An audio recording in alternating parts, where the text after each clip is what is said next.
সবার good morning. আমরা এখন দাঁড়িয়ে আছি মা মনসা ল্যাংচা ভান্ডার, তার সামনেই এই এগ টোস্টের স্টল। এখানে এখন এগ টোস্ট বানানো হচ্ছে, খুব সুন্দর বানায়।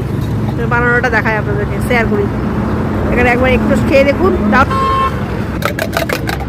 আমরাও তো এরকম নাড়াই, কিন্তু তোমাদের তো চেষ্টা তো হয় না, হবে না। আমরা এরকম ভাবে নাড়াই, কিছু যতই হোক বাইরের এটা আলাদা।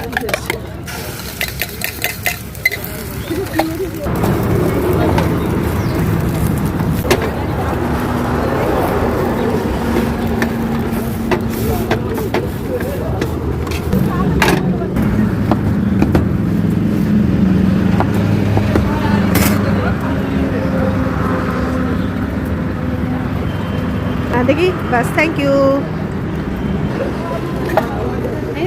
খেয়ে দেখি কেমন হয়েছে এগ টোস্টটা। সঙ্গে থাকুন, পাশে থাকুন। অনেক অনেক ধন্যবাদ সকলকে। Bye bye.